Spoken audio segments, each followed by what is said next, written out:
Social media can be dangerous in that if you do get smacked out of nowhere with some virality or some hype and your systems and people in place aren't ready for it, people are so quick to say, oh, I tried it and it wasn't worth the hype. It is a shame, but I guess that you could say just that's the game. This is the Deep in the Weeds podcast. I'm Anthony Huckstep. Going from food truck to bricks and mortar is an exciting development for small operators, but it also comes with a whole raft of new challenges. How do you convert a mobile offering to a fixed location and enjoy further success? Ali Chebbani is the owner of Chebbo's Burgers in Marrickville and Roselands in Sydney. Chebbo, how are you, mate? I'm doing well. How are you? I'm good. It's great to get you on the show. You've really sort of hit the food scene sort of hard in the last couple of years. It's been pretty exciting. How are things at the moment? Yeah, it's been pretty good. As you mentioned, we've opened our store in Marrickville, which is, I guess, expanded our offering and opened the doors up to much more people, I guess, across Sydney and a wide demographic. So it's been good. And like you said, definitely challenges along the way. But yeah, I'm loving it. Did you ever envisage sort of when you were young that sort of you'd end up with sort of burger shops and be in the food game? I grew up always loving food, and especially around the family, immigrant parents, Lebanese background. Food's just the topic of every conversation. Being in the industry, not really. I always vaguely had a dream of retiring on a food truck. So when I'd be 60, I'd, quit my career in the corporate world and then start a food truck and hang out that way. But yeah, to have it as my actual, what puts bread on the table, never really thought of it. Well, there's a whole world to explore with how you got into burgers and sort of what you're doing. But you just briefly touched on sort of food was really important with your family and Lebanese background. Take us back to when you were young. Are there sort of feasts and dishes that you remember fondly that you can tell us about that you shared in the family?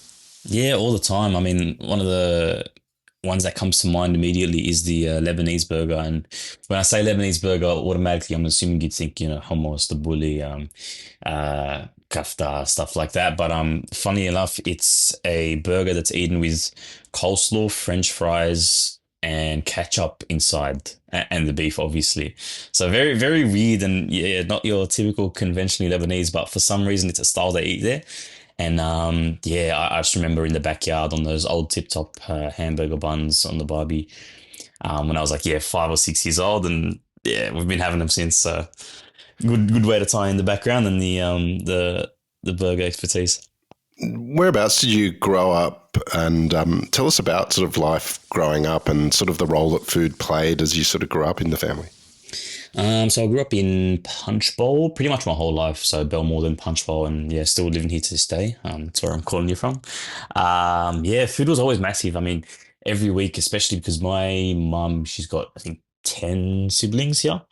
So massive family, and so you've got all of your cousins, which are in the numbers, and yeah, every weekend, whether it's at our house or someone else's, there's always guests over. You're always either having a barbecue or even now. So if you look at our family gatherings, there's more sushi and pasta and different kinds of dishes, more so than Lebanese, but it's always been a way for people to just bring different dishes and experiment and just bond over. I guess it's which I'm assuming everyone else pretty much has, but yeah, the spreads are pretty unique in terms of their size, just because of the sheer amount of people that we'd be feeding.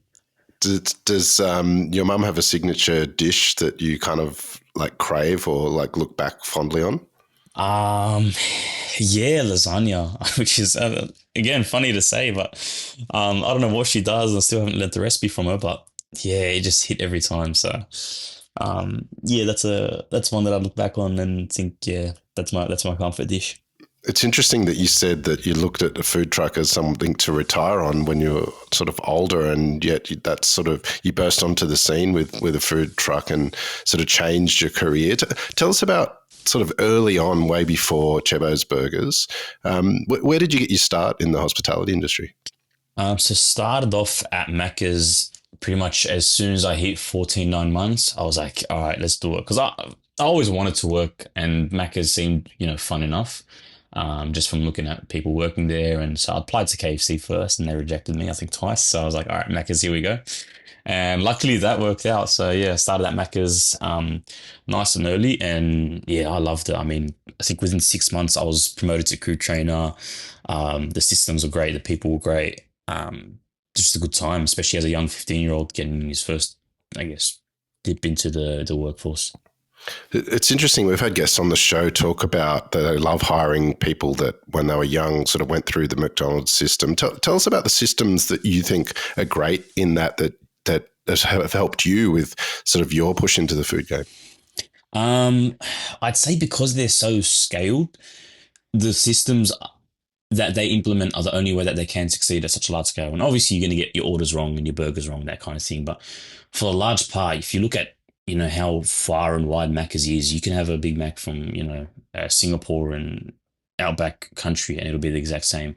And what they really did was, I'd say it was not tough, but there was no mucking around. You had to be there 5 minutes before your shift, and you'd have to clock on. And in terms of break times and procedures, especially when the big managers are around and the area managers, like there was no mucking around. And it's not everyone that goes through Macca's comes out refined, but it's what you make of it. And I'd say more so than not, if you are working at Macca's, it's hard to get away with, being slack or not having fast hands. That's another one. So even when I'm hiring now, whenever I see Macca's and, someone gets a trial shift, what I look for is that hustle, that fast pace, that ability to think on the spot, because especially those peak hours, the system that you're doing. So whether it's the dropping buns or on the grill, but balancing different timers and keeping them in your mind as, all right, I'll just drop chicken and they'll need 2 trays there, but then I'll need to pick up those. And you got a lot more in your mind, and you're training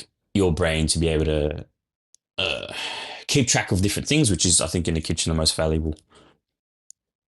And it's part of the system as well. So if you're on grills or the fry station or the line, everything's working together, and then you're also learning to communicate. So at 15 years old, I think it's very invaluable.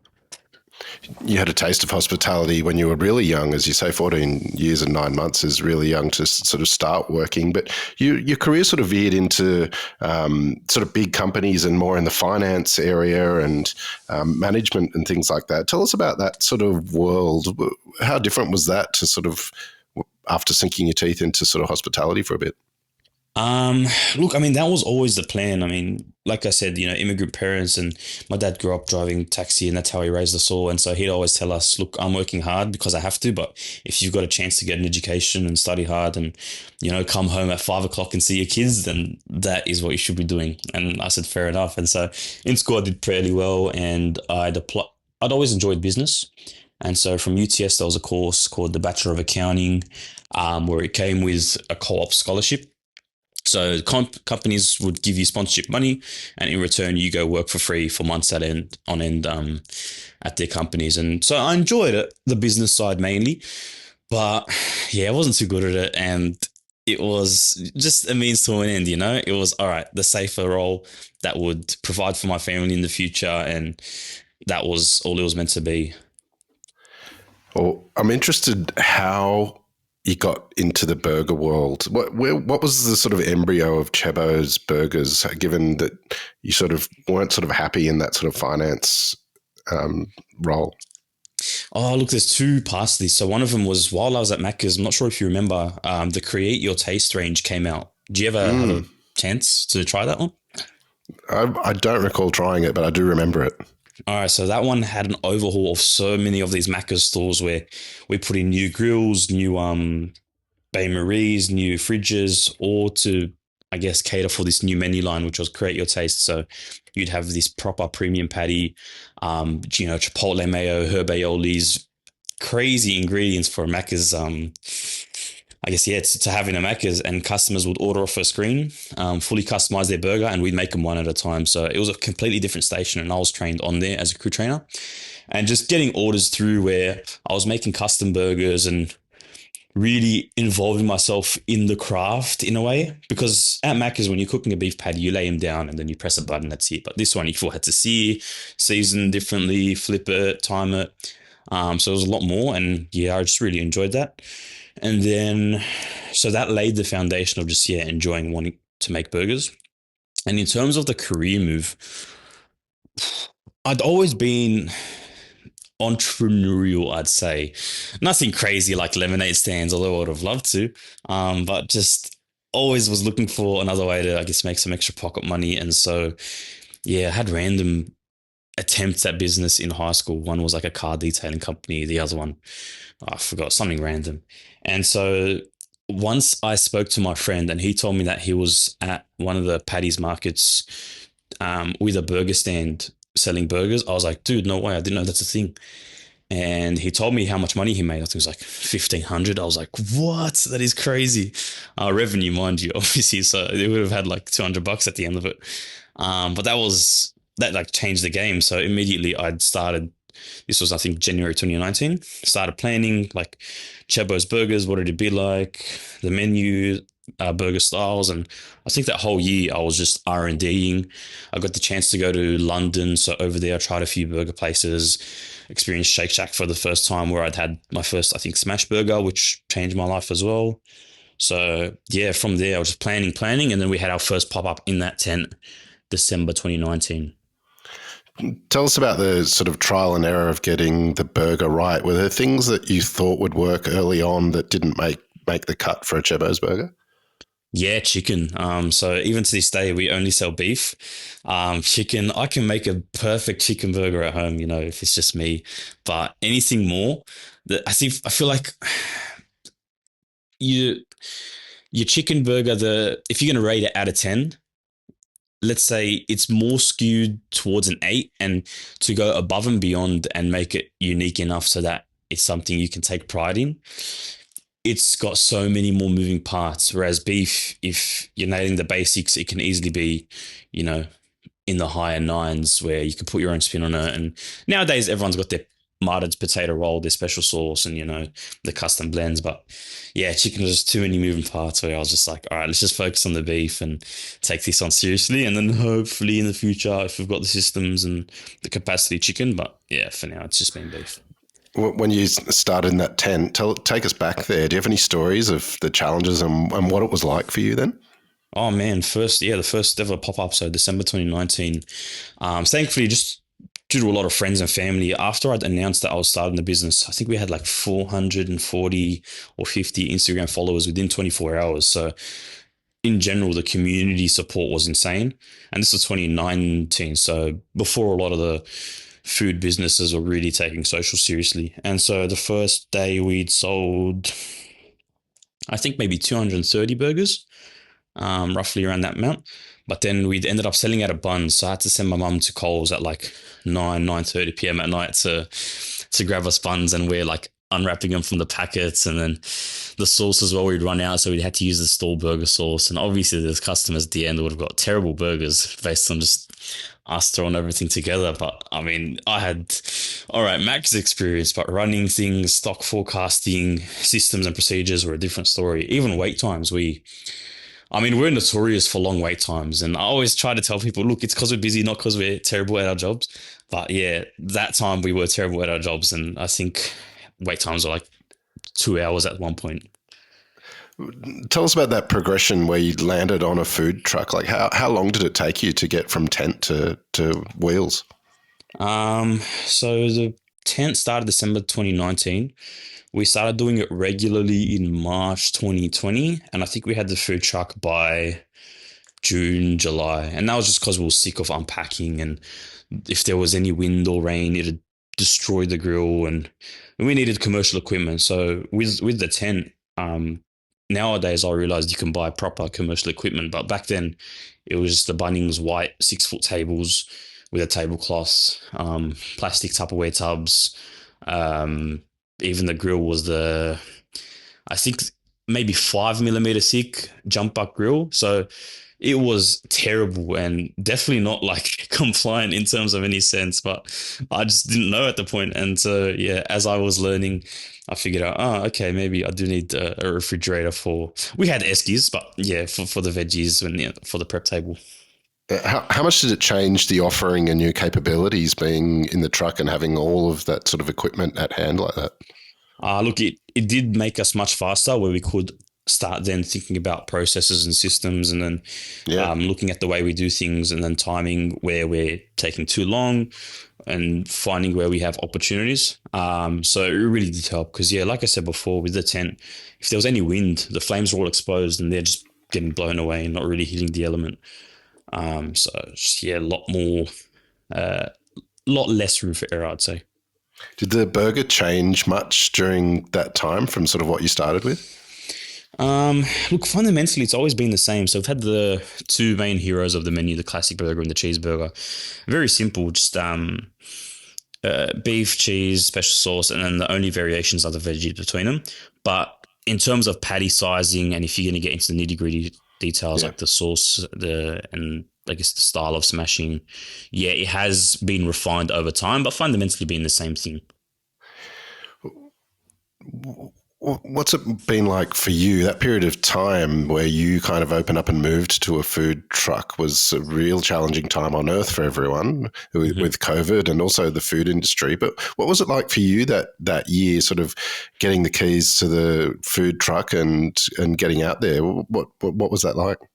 I guess that would say, yeah, is our biggest blessing. So while unfortunately people in brick and mortar locations were, copying it because of rent and a lot of the overheads, March 2020, the New South Wales government said that, if you have a food business, you can trade from home. And I was like, all right, perfect. And so at that time, I was still working at a bank during an internship. And so I'd work 9 to 5 from home. And then I decided, all right, Friday, Saturday nights, I'll set up the tent in my driveway and we'll go from there. And so, same time during, uh, that's when TikTok was starting to pop off. And I'd seen a friend from high school's brother go viral. And I was like, all right, if this guy can do it, I surely can as well. And so I started the challenge there where I was posting a burger every single day. Not really to promote the business, but I just knew at that time, listening to Gary Vee, the value of a personal brand. And luckily that little assumption paid off because here we are. But yeah, at that time, we started off in March 2020 selling maybe 50 burgers across the 2 days. And then within, I think, 2 months, it was 300 a night. And so this is COVID in my driveway where we'd have hundreds of people waiting there. Police were called sometimes because neighbors thought we were having parties. It was chaos. And yeah, because that's all you could do. It was an open space. So it ticked that COVID law. And you're allowed to leave the house with a friend if you're going to go grab food. And that was another law. And so we were able to, I guess, bypass a lot of the restrictions that other people were unfortunately facing because let's say there was two glass doors in front of me, it'd be deemed an indoor space, and sorry, only two people in the venue. So funny regulations, but I mean, it worked out in our favor, I guess, to be able to take advantage of the moment. When was the tipping point for you to sort of step out of finance and just go full on into burgers? And what was it like? So I'd been offered a graduate role by the place I was doing an internship at for that would start at December 2020, and luckily I was meant to finish uni December 2020 as well, but I'd done extra courses much earlier, which paid off in summer and winter, so that I'd finish early. So conveniently, I had, all right, Chebbo's burgers in my hands. I finished uni in June 2020, and I had 6 months to prove to myself and my parents that I can make something out of this. So that was the time to like go hard on TikTok, go hard with the business, and really try and yeah, see if it has legs and support myself for not only now but the future and hopefully for a future family. And so that's what I did. I was still posting on TikTok every day. We're still doing the trade. I was so engaged in social media. Even now, I look back, I was like, damn, I was killing it. Um, but yeah, so that's what I had 6 months. And I think around the September mark, I'm like, look, it's making decent money. And looking back now, we weren't.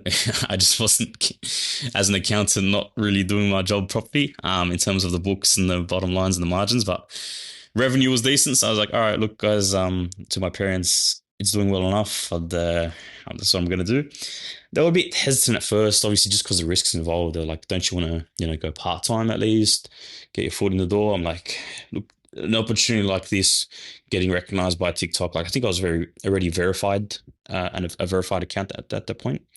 I said, the way things are going, it's once in a lifetime opportunity. I've just got to have a crack. And worst case, I've got my 2 years experience in the field. I can always go back. And so, yeah, it worked out.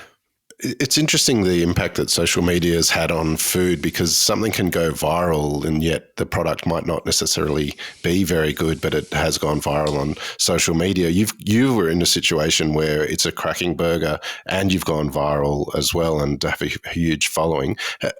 How important is that sort of social media thing for what you do?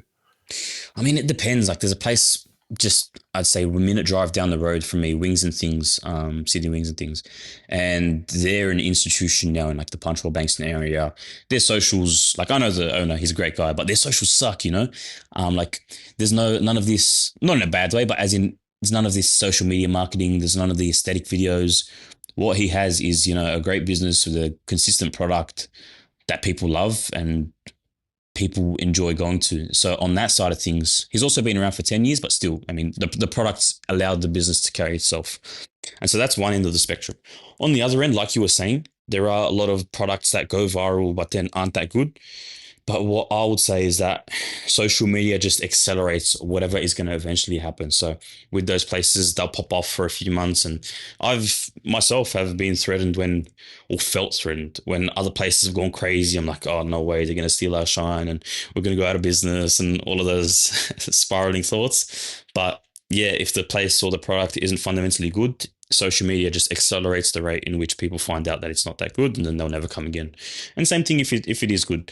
But then I've been meaning to make a piece of content on this for a while. It's like a struggle that we've had is while I fundamentally believe like we have a good product, social media can be dangerous in that if you do get smacked out of nowhere with some virality or some hype and your systems and people in place aren't ready for it, it's although you've tried years and years to refine and master your product, if that major time where people come, they're not getting a good experience, people are so quick to say, oh, I tried it and it wasn't worth the hype, or this place exposed. And it is a shame, but I guess that you could say just that's the game. Has notoriety on social media affected or changed your sort of life in a day to day? Day to day, not really. Honestly, like even in terms of haters, I think because I do present myself as like a very just chill guy, and I sometimes forget that I've got a following. It's very easy for people to connect and just be nice. Whereas like whether it's at the shops or people saying hi or customers, it's also chill and yeah, it hasn't really in any negative way, which I'm grateful for because it can, get out of whack and, people do get stalkers. I'm not at that stage, but I mean, it wouldn't help us all having, I mean, look, my driveway was literally the place of business and I still live here. So people do know where I live. But I mean, no, it's been good. You do have to watch how you carry yourself in terms of, I don't know, a few political things or stuff of that matter. But overall, I think it's a win-win. Just be prepared for eyeballs if you do, hit the big leagues. I'm interested in the transition from food truck to bricks and mortar. When did you make that decision and land on Marrickville, and what was the transition like? I mean, because we did so well during COVID and I saw how many other businesses were suffering, when I first started in that period, I was like, no way are we ever going to go into a brick and mortar store. Too Yeah. risky. It's terrible.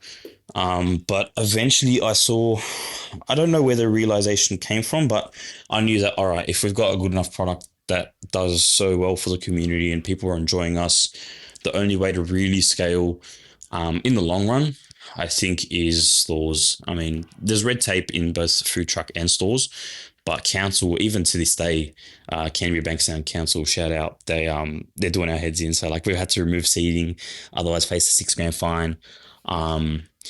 But yeah, so the decision came about, I'd say maybe 2022, roughly. Mm. And then March 2022, I'd signed the lease for Marrickville. And quite a fair way off from where we are now since we've only been open for a year. And so I'd signed the lease a bit hastily, not knowing what I was doing. And the rent was great, but the place was a dump. And so with that came a lot of council headaches on that end in terms of construction, where they'd held us back pretty much a year and a half unnecessarily on just red tape and everything. And eventually we got through and then we opened up last year. Tell us about having bricks and mortar. What's some of the challenges and differences compared to the food truck days?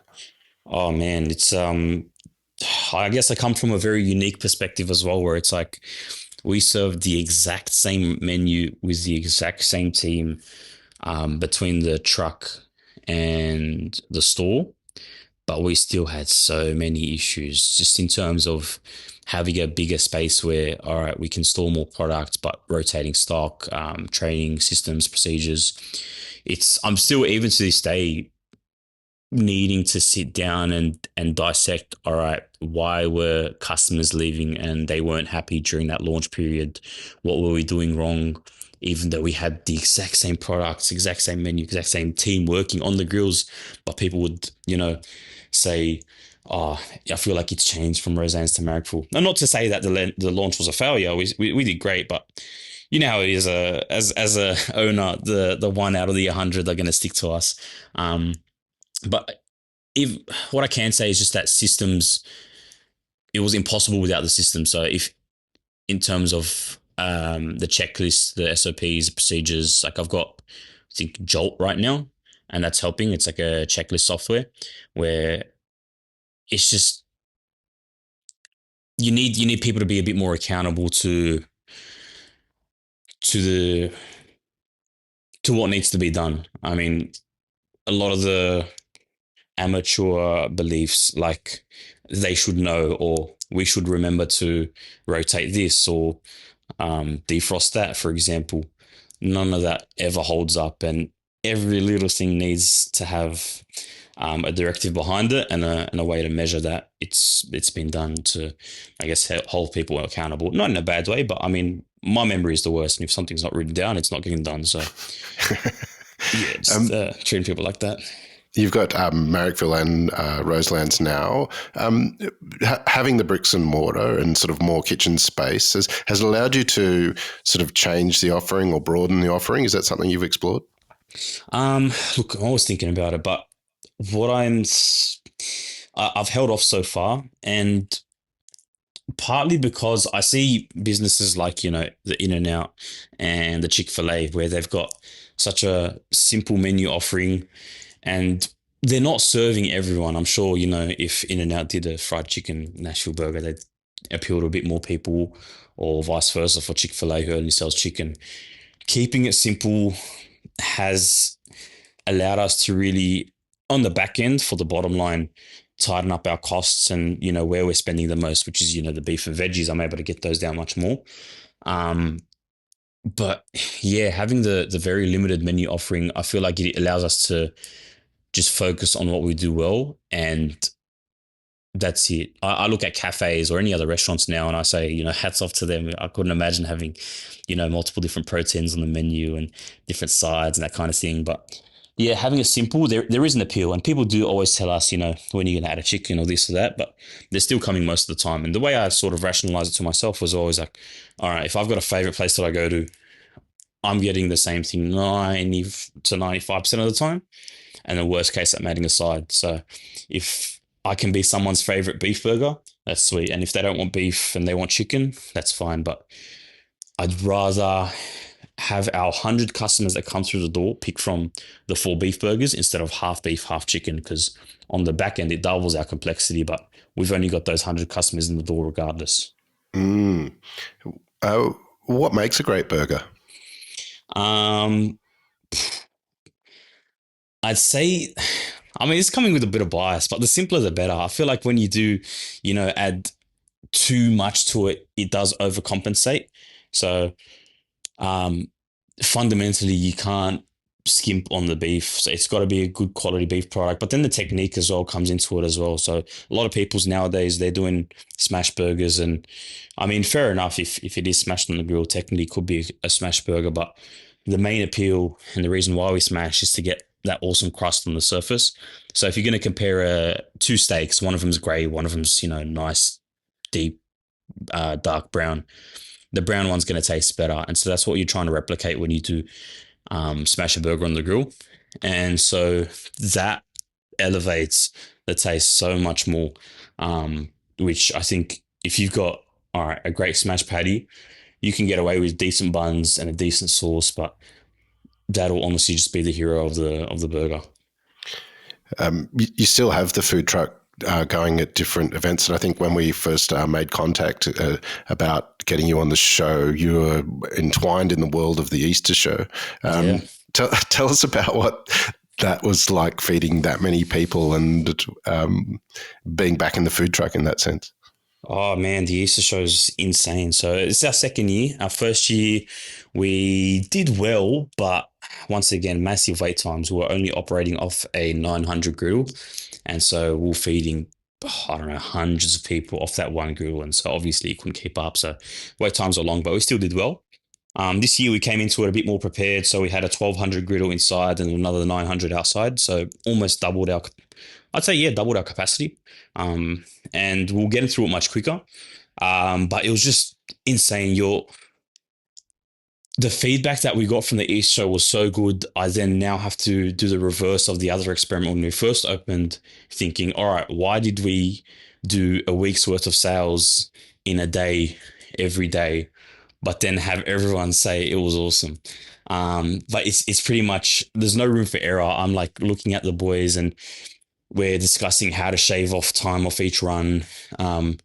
If someone, finishes making a burger and then they've got a few seconds to spare, if they can help flip the patties and pick them up. It's a massive logistical process where I'm not going to say it's not about the cooking because you're still cooking, but having those systems in place in terms of stock, prep, deliveries, and then on the floor, having that all refined and smooth just makes the rest of it um, just the hard work to tie it all together. But no, it was awesome, and being able to meet people who've followed my journey from the start, who may have lived interstate or regional, and getting to meet them was pretty cool. I was outside on that second grill doing the smash burger tacos, which is pretty much a smash burger, but instead of a bun, you're using a tortilla, which honestly, I think works better. The ratio of bread to meat is awesome. And people would see me there and they'd see me, working hard on the grill. They'd be like, oh yeah, this guy's legit. Because you know how it is with like some influencer businesses where it's just like the face. And so yeah, them seeing me there actually on the grills it's pretty cool. Well, now you've got a couple of venues and the food truck going still as well. What's the plans for the next sort of couple of years for you? I've always told myself I just want to scale Chebbo's as much as we can without it falling out from underneath us. So, I mean, being 5 years into the business and as an influencer business, I'd say having two locations is by society's standards slow, but I'm fine. We're doing all right now, and even if it takes us 10 or 20 years, if that's what it takes to be able to grow a business where we can sustainably stay at that level, then I'm happy.